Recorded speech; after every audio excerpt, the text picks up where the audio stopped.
Assalamualaikum warahmatullahi wabarakatuh. Perkenalkan, nama saya Fawaz Aidin Arisyanto dengan digit terakhir 069. Saya berasal dari Teknologi Rekayasa Otomasi. Kali ini kita akan membahas Auto Tuning PID Motor DC MATLAB Simulink. Yang pertama yaitu Auto Tuning Sinestream.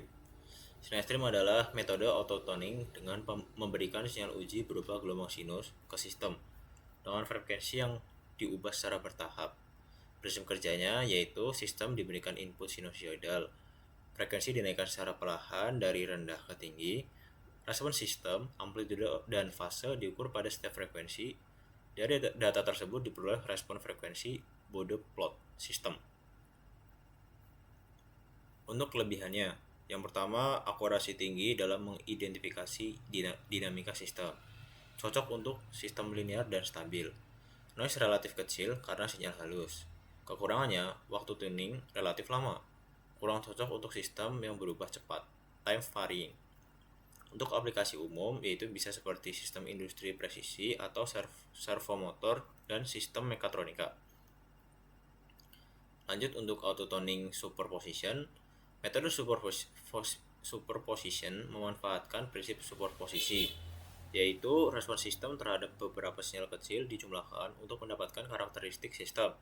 Prinsip kerjanya yaitu sistem diberikan beberapa sinyal uji kecil, biasanya bertahap atau sinus kecil. Respon masing-masing sinyal dianalisis. Karakteristik sistem diperoleh dari gabungan respon-respon tersebut. Untuk kelebihannya yaitu gangguan terhadap sistem sangat kecil, aman untuk sistem yang sedang beroperasi atau online tuning, cocok untuk sistem yang sensitif. Kekurangannya, kurang efektif untuk sistem non-linear, dan akurasi bergantung pada asumsi linearitas. Aplikasi umumnya bisa digunakan pada proses kimia atau sistem kontrol yang tidak boleh terganggu operasinya. Lanjut untuk auto tuning PRBS atau PRSB. PRBS sering juga disebut PRSB yang menggunakan sinyal biner acak semu sebagai input uji untuk mengidentifikasi sistem. Prinsip kerjanya yaitu sistem diberikan sinyal input berupa pulsa biner 0-1 atau minus 1-1 yang berubah secara acak semu. Respon sistem dianalisis secara statistik. Yang terakhir, model sistem diperoleh dari korelasi input-output. Untuk kelebihannya yaitu cepat dalam mengidentifikasi sistem, kaya informasi frekuensi, cocok untuk sistem dinamis dan multivariabel. Kekurangannya, lebih sensitif terhadap noise dan bisa menimbulkan gangguan pada sistem jika amplitudo terlalu besar. Untuk aplikasi umumnya yaitu identifikasi sistem, auto tuning PID pada sistem industri, dan sistem digital pada embedded control. Nah, kita masuk ke perbedaan antara kontrol PID kecepatan dan kontrol PID posisi. Yang pertama, kontrol PID kecepatan itu karakteristiknya memiliki output yang dikontrol dengan kecepatan yaitu RPM atau radian per second. Secara alami, sistem bersifat integrating terhadap posisi.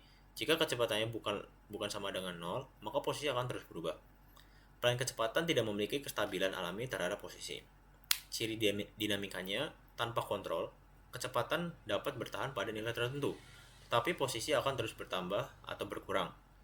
Kesalahan kecil pada kecepatan akan terakumulasi terhadap posisi. Nah, untuk peran PID-nya di sini untuk proporsionalnya mengatur respon cepat terhadap error kecepatan. Untuk integralnya yaitu sangat penting untuk menghilangkan steady state error kecepatan. Dan untuk yang terakhir yaitu derivatif, membantu meredam osilasi dan meningkatkan stabilitas. Untuk kontrol PID posisi atau stable process, karakteristik sistemnya yaitu output yang dikontrol adalah posisi, sudut atau jarak. Sistem memiliki kestabilan alami, stable karena posisi memiliki titik referensi. Jika input 0, sistem cenderung kembali ke posisi tertentu dengan mekanik atau kontrol. Ciri dinamikanya yaitu kesalahan posisi tidak terakumulasi terus-menerus. Sistem dapat berhenti pada posisi target tanpa drift. Untuk peran PID-nya, untuk proporsionalnya yaitu mengkoreksi error posisi secara langsung. Untuk integralnya digunakan kecil atau bahkan dihilangkan untuk mencegah overshot. Dan untuk derivatifnya yaitu sangat penting untuk meredam osilasi dan meningkatkan presisi posisi. Oke, kita lanjut ke rangkaian di simulingnya. Nah, ini untuk rangkaian simulingnya. Jadi yang pertama di sini ada inputan speed ini. Speed ini berasal dari nilai konstan yang bakal kita atur di sini.